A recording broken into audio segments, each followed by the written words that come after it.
السلام علیکم ورحمۃ اللہ وبرکاتہ۔ الحمد للہ وکفیٰ وسلام علی عبادہ الذین اصطفیٰ وخاصۃ علی محمد رسول اللہ صلی اللہ تعالی علیہ وسلم۔ اما بعد فاعوذ باللہ من الشیطان الرجیم، بسم اللہ الرحمن الرحیم۔ وَكَذَلِكَ جَعَلْنَاكُمْ أُمَّةً وَسَطًا لِتَكُونُوا شُهَدَاءَ عَلَى النَّاسِ، اور ہم نے تمہیں اعتدال والی امت بنایا تاکہ تم دنیا کے لوگوں کے سامنے گواہی دے سکو۔ یہ ایک آیت کا ٹکڑا میں نے پڑھا ہے۔ روزانہ کی تلاوت میں سارا قرآن تو بیان نہیں ہو سکتا، جو آیت پیش کرنی زیادہ ضروری ہوتی ہے اس کو میں کوشش کرتا ہوں ہائی لائٹ کرتا ہوں۔ اس میں اللہ نے ہمیں زندگی گزارنے کا ایک پیمانہ دے دیا، ایک ترازو دے دیا ہے کہ ہم نے تمہیں اعتدال والی امت بنایا ہے۔ اس کی میں مثال دیتا ہوں، جیسے پہلے زمانے میں ترازو ہوتے تھے، اب تو ڈیجیٹل آ گئے۔ تو ترازو ہوتے تھے تو اس میں نا ایک کانٹا ہوتا تھا یہاں ایسے کر کے، اور ادھر دو پلڑے ہوتے تھے۔ تو جب وہ کانٹا بالکل درمیان میں ہوتا تھا، نہ ادھر جھکاؤ نہ ادھر جھکاؤ، تو اس کی اس حیثیت کو اعتدال کہتے ہیں۔ ادھر چلا جائے زیادہ تو بھی شدت پسندی، ادھر چلا جائے زیادہ تو بھی شدت پسندی۔ یوں ہو جائے دین میں بہت زیادہ، یہ بھی اللہ کو پسند نہیں۔ ایسے ہو جائے دنیا میں بہت زیادہ، یہ بھی اللہ کو پسند نہیں۔ اللہ تعالیٰ فرماتے ہیں کہ اپنی زندگی میں عدل پیدا کرو، انصاف پیدا کرو، اعتدال پیدا کرو، کہ جب دنیا میں لگو تو ایسے نہ لگو کہ تمہیں آخرت بھول جائے، تم جھوٹ کو حلال کر دو، سود کو حلال کر دو، اور سارے حرام کو کرتے چلے جاؤ کہ جی ہم تو گناہ گار ہیں، ہم تو دنیا دار ہیں۔ یہ بھی انتہا پسندی ہے، یہ اللہ کو پسند نہیں ہے۔ دنیا کی طلب ایک بڑا عمل ہے۔ اللہ کے نبی کا فرمان ہے، من طلب الدنیا حلالا، جس نے رزق حلال کمایا، جس نے دنیا کو حلال راستے سے طلب کیا، اس میں جھوٹ نہیں، اس میں دھوکہ نہیں، فراڈ نہیں، اس میں سود نہیں، اس میں ظلم اور زیادتی نہیں، اس میں وعدہ خلافی نہیں، کسی غلط چیز کی تجارت نہیں، شراب بیچتا ہے یا ڈرگز بیچتا ہے، نسل کو برباد کرتا ہے۔ تو جس نے حلال راستے سے دنیا کو کمایا، استعفافاً عن المسئلہ، کہ مجھے مانگنا نہ پڑے لوگوں سے، میں خوددار بن کے زندگی گزاروں۔ سعیاً علی اہلہ، اپنے بچوں پہ خرچ کرنے کے لیے کہ وہ عزت کی زندگی گزاریں۔ تعطفاً علی جارہ، اپنے آس پاس کے غریب لوگوں پر خرچ کرنے کے لیے، جو صبح بازار جاتا ہے اور اپنی جاب پر جاتا ہے، اپنی مزدوری پر جاتا ہے، وہ ریڑھی پر بیٹھتا ہے یا بہت بڑے پروجیکٹ کے آفس میں بیٹھتا ہے، اگر یہ چار باتیں اس کے اندر ہیں، حلال کماتا ہے، جابین رشوت نہیں لیتا، غلط کام نہیں کرتا، کسی کی فائل نہیں روکتا، بچوں پہ خرچ کرنے کے لیے اور پڑوسیوں کو نوازنے کے لیے، غریب پڑوسیوں پر خرچ کرنے کے لیے اور سوال سے بچنے کے لیے، جو دنیا کو کماتا ہے۔ تو اب آپ خوشخبری سنیں، لقی اللہ تعالی یوم القیامہ وجہہ مثل القمر لیلۃ البدر، قیامت کے دن وہ اللہ سے ایسے ملے گا کہ اس کا چہرہ 14ویں رات کے چاند کی طرح چمکتا ہوگا۔ تو ایسی دنیا کمانا بھی بندگی ہے۔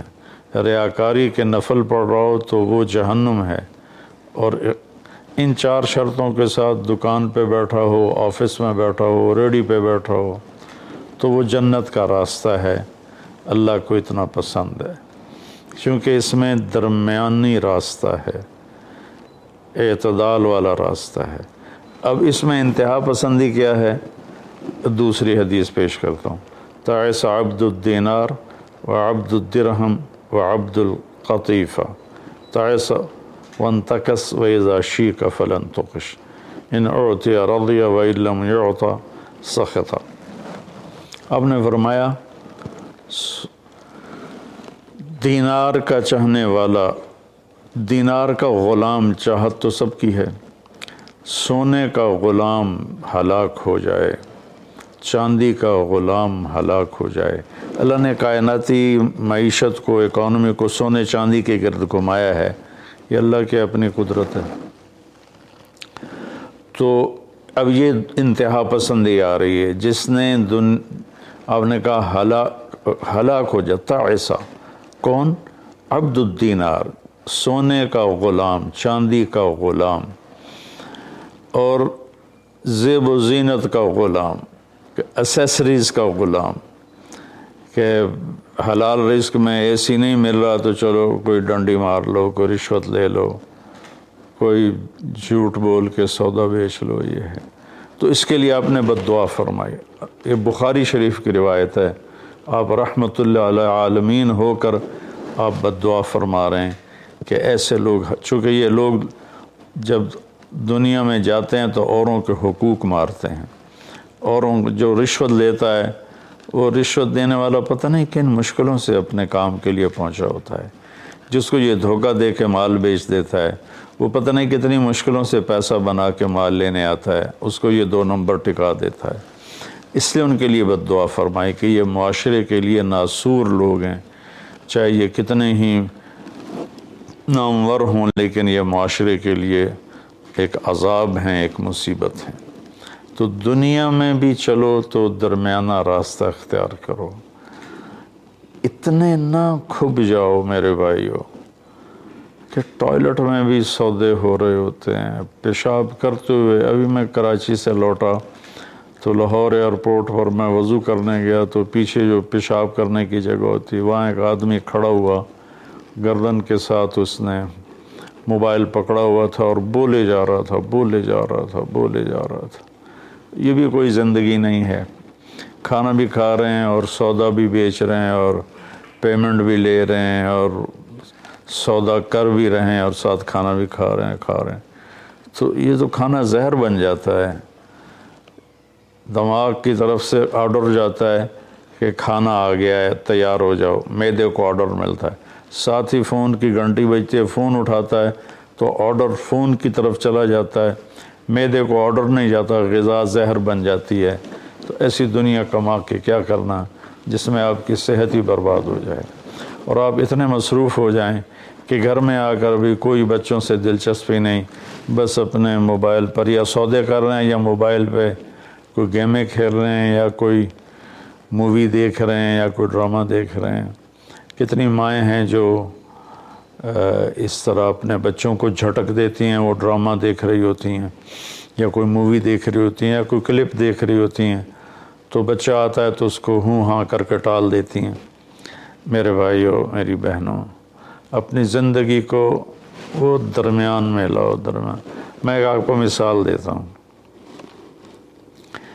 گاڑی کے چاروں ٹائر میں ہوا بیلنس ہو تو گاڑی صحیح چلتی ہے، چاہے ایف ایکس کیوں نہ ہو، اور اگر ہوا اوپر نیچے ہے، بیلنس نہیں ہے، تو مرسڈیز بھی ہوگی تو وہ چلنے میں آپ کو تکلیف دے گی۔ ایک گاڑی ہے، انسان بھی، اس کو بھی بیلنس آف لائف چاہیے۔ یہ گھر میں آؤ تو گھر کے ہو جاؤ، فون آف کر دو اور اپنے بچوں سے بات کرو، بیوی سے بات کرو، ان کے ساتھ بیٹھو، ان سے گپ شپ کرو اور گھر کی باتیں کرو، گھر کے مسائل ذکر کرو، باہر کے مسائل کو گیٹ پہ چھوڑ کے آ جایا کرو۔ تو یہ تو دنیا ہے نا، اللہ نے اس میں ناپسند کیا ہے کہ ہم اپنے آپ کو زیادہ کھو پائیں، لیکن دین میں بھی اللہ نے ناپسند کیا ہے کہ ہم اس میں زیادہ لگ جائیں۔ لا تغلوا فی دینکم، اپنے دین میں انتہا پسندی پہ مت جاؤ۔ اللہ نے اپنے محبوب سے فرمایا فلا تذهب نفسك علیہم حسرات، میرے نبی آپ ان غیر مسلموں کو تبلیغ کرتے ہوئے اتنا دکھ نہ اٹھائیں کہ آپ خود آہیں بھرتے بھرتے فوت ہو جائیں۔ اللہ نے اپنے نبی سے فرمایا، نماز لمبی کی تو اللہ نے اس سے منع فرما کر فرمایا کہ ما انزلنا علیک القرآن لتشقی۔ اللہ نے اپنے نبی سے اعتدال مانگا، لا تبسطھا کل البسط، میرے نبی آپ مال خرچ کریں لیکن سارا نہ خرچ کریں، کچھ بچا کے بھی رکھیں۔ اللہ نے اپنے محبوب سے فرمایا، اس لیے تو اللہ نے زکوٰۃ کا نظام چلایا۔ تو اور ایک حدیث پہ پیش کرتا ہوں، 3 صحابہ آئے حضرت عائشہ رضی اللہ عنہ کے پاس کہ اللہ کے نبی کی رات کیسی ہوتی ہے، تو انہوں نے فرمایا کہ سوتے بھی ہیں اور اٹھتے بھی ہیں، نفل بھی پڑھتے ہیں، بلکہ آپ کی بہت خوبصورت عادت تھی، جب آپ تہجد سے فارغ ہو جاتے تو یوں کر کے لیٹ جاتے، ایسے کر کے، اور حضرت عائشہ رضی اللہ تعالیٰ عنہ بھی اٹھ جاتی تو آپ ان کے ساتھ اسی حال میں باتیں کرتے، گپ شپ لگاتے، تہجد کے وقت میں اپنی بیگم سے پیار محبت کی باتیں ہو رہی ہیں، اتنے میں حضرت بلال اذان دیتے تو آپ اٹھ کے 2 رکعت سنت ادا کرتے اور نماز پڑھانے کے لیے مسجد تشریف لے جاتے تھے۔ تو اتنی اعتدال کی لائف تھی، ہنسی مذاق فرماتے تھے، اور حضرت عائشہ رضی اللہ عنہ کو لقمے بنا کے کھلاتے تھے، ان کو آٹا گوندھ کے دیتے رہے جب تک حضرت عائشہ رضی اللہ عنہ کو آٹا گوندھنا نہیں آیا، کہ وہ چھوٹی عمر میں ان کی شادی ہوئی تھی۔ تو انہوں نے جب یہ سنا تو کہنے لگے وہ تو اللہ کے نبی ہیں، وہ تو کچھ بھی نہ کریں، بخشے بخشائے ہیں، ہمیں تو کچھ کرنا چاہیے، کیا کریں؟ ایک نے کہا میں ساری رات نہیں سوؤں گا، نفل پڑھوں گا، کتنی اچھی نیت کی ہے۔ دوسرے نے کہا میں ساری زندگی روزے رکھوں گا، کبھی افطار نہیں کروں گا، کتنی اچھی نیت ہے۔ تیسرے نے کہا میں شادی نہیں کروں گا، بس اللہ کی عبادت کروں گا اور اللہ کے راستے میں جہاد کروں گا، کتنی اچھی نیت ہے۔ آپ کو پتہ چلا تو آپ نے تینوں کو بلا لیا، تو آپ نے ان کو ڈانٹ پلائی، تم میرے اللہ کو مجھ سے زیادہ جانتے ہو، تم میرے اللہ سے مجھ سے زیادہ ڈرتے ہو، زیادہ تقوی والے ہو، میں تم میں سب سے زیادہ اپنے اللہ کو جانتا ہوں، سب سے زیادہ اللہ سے ڈرتا ہوں، میں کھاتا بھی ہوں، روزہ بھی رکھتا ہوں، میں نے شادی بھی کی ہے، میں سوتا بھی ہوں اور میں جاگتا بھی ہوں، اور میں نے آپ نے تو 11 شادیاں کی، 9 بیویاں زندہ تھیں جب آپ دنیا سے تشریف لے گئے، تو آپ کی ایک خوبصورت زندگی تھی ان کے ساتھ۔ تو آپ نے تینوں کو ڈانٹا اور فرمایا کہ اعتدال کے ساتھ چلو، جس نے کہا میں شادی نہیں کروں گا شادی کرے، جس نے کہا میں روزہ نہیں چھوڑوں گا وہ روزہ چھوڑے، کہ مہینے میں 3 روزے رکھو بس، 13، 14، 15، اور جس نے کہا میں رات سوؤں گا نہیں وہ آرام بھی کرے اور اٹھے بھی صحیح۔ تو یہ زندگی اعتدال والی اللہ کا تو دین میں انتہا پسندی اچھی نہیں لگتی، اور اللہ نے اس کو رد فرمایا۔ ہمارے بعض نادان دوست قربانی کے نام پر پورے گھر کو اجاڑ دیتے ہیں اور انہیں احساس بھی نہیں ہوتا کہ کتنا بڑا نقصان کر رہے ہیں۔ سب سے بڑا تقاضا اسلامی تاریخ میں جنگ بدر کا ہے، اس سے بڑا تقاضا قیامت تک نہیں آئے گا، کہ جن کے بارے میں اللہ کے نبی کی وہ گواہی ہے جو قیامت تک کسی کے لیے نہیں، ان تہلک هذه العصابۃ فلن تعبد، میرے رب اگر آپ نے اس جماعت کو ہلاک کر دیا تو پھر آپ کا نام لینے والا کوئی نہیں بچے گا۔ اتنی بڑی گواہی 313 کی، اور یہ اتنا بڑا تقاضا تھا اور اتنا بڑا یہ اس وقت اہم اور ضروری کام تھا۔ آپ نکلے اور ذوالحلیفہ 7 میل دور ہے، جب وہاں پہنچے تو حضرت عثمان اور اسامہ رضی اللہ عنہما کو آپ نے واپس بھیج دیا کہ آپ کی بیگم حضرت رقیہ رضی اللہ تعالیٰ عنہ وہ حضور صلی اللہ تعالیٰ علیہ وسلم کی دوسرے نمبر کی بیٹی تھیں۔ حضرت زینب پہلے نمبر پر، حضرت رقیہ دوسرے نمبر پر، ام کلثوم تیسرے نمبر پر، حضرت فاطمہ چوتھے نمبر پر۔ تو بیمار ان کو چیچک نکل آیا تھا، تو ان کو وہاں سے واپس بھیجا کہ جاؤ تم رقیہ کی تیمارداری کرو۔ وہ جنگ بدر میں شریک نہیں ہوئے، میرے نبی نے واپس کیا، لیکن جنگ بدر کے شریک صحابہ میں ان کا نام لکھوایا، دونوں کا۔ جب ہم بدری صحابہ کی فہرست کھولتے ہیں تو اس میں اسامہ اور عثمان رضی اللہ عنہما دونوں کا نام ذکر ہے، اور مال غنیمت میں ان کا حصہ بھی رکھا آپ نے۔ اتنے بڑے تقاضے کو آپ نے بیوی کی بیماری کی وجہ سے پیچھے کر دیا اور ان دونوں کو واپس بھیجا، اور رقیہ رضی اللہ عنہ کا انتقال ہو گیا۔ جب آپ واپس تشریف لائے تو وہ دفن ہو چکی تھی، تو آپ نے ان کی قبر پہ جا کر دعا فرمائی۔ تو میرے بھائیو، دین میں بھی اعتدال ہو، دنیا میں بھی اعتدال ہو۔ یہ رہبانیت تو نصارہ عیسائیوں میں تھی کہ شادی نہیں کرنی، نہانا نہیں، بال نہیں کٹوانے، ناخن نہیں صاف کرنے، پہلے، اب نہیں، پہلے جو قدیم عیسائی مذہب تھا۔ تو طبیعت میں اتنی شدت، غیر فطری زندگی، پھر وہ دوسرے طریقے سے اپنی خواہشات کو پورا کرتے تھے، تو اس سے میرے نبی نے روکا۔ بعد میں ایک ٹرینڈ چل گیا کثرت عبادت کا، لیکن وہ کوئی معیار نہیں ہے کہ فلاں بزرگ تھے، انہوں نے 40 سال عشاء کے وضو سے فجر کی نماز پڑھی، اور فلاں بزرگ تھے انہوں نے 30 سال عشاء کے وضو سے فجر کی نماز پڑھی، اور فلاں بزرگ تھے وہ 25 سال جنگل میں پھرتے رہے۔ بھلا یہ بھی کوئی دین ہے جو پیش کیا جائے؟ ہمارا دین تو پوری دنیا کو پیش کرنے کے لیے ہے۔ ان الدین عند اللہ الاسلام۔ اب اسلام ہی ایک مذہب ہے جو باقی ہے اپنی صحیح معنی میں، تو ہمیں پیش کرنا ہے لوگوں کو۔ یہ تو ہم اپنوں کو پیش نہیں کر سکتے کہ 25 سال جنگلوں کی خاک چھانتے رہے۔ یہ تو رہبانیت سے بھی کوئی آگے کی چیز ہے، لیکن یہ ان کی بزرگی کے طور پہ بیان کیا جاتا ہے۔ ایک بزرگ تھے، اپنے بالوں کو رسے سے باندھ لیتے تھے، رسہ اوپر چھت میں لٹکا ہوتا تھا، تو جب نماز پڑھتے پڑھتے ان کو نیند کا جھٹکا آتا تو وہ ایسے ہوتے تو وہ بالوں کو زبردستی جھٹکا پڑتا، جس سے وہ ان کی آنکھ کھل جاتی اور پھر نفلوں میں شروع ہو جاتے۔ یہ تو میرے نبی کے حکم کے خلاف ہے۔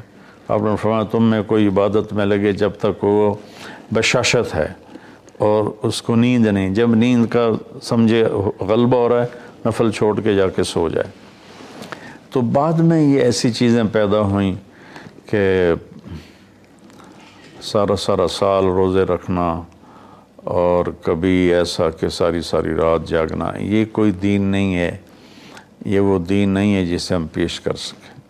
ایک بزرگ کا انتقال ہوا تو میں تعزیت کے لیے گیا، تو ان کے بیٹے بتانے لگے کہ ہمارے والد صاحب صبح 3 بجے اٹھ کے نیچے اپنے کمرے میں آ جاتے تھے جہاں مریدین آتے تھے اور باقی جو ان کے اپنے علمی کام ہوتے تھے، اور رات 11 بجے واپس جاتے تھے۔ ساری زندگی یہ معمول رہا۔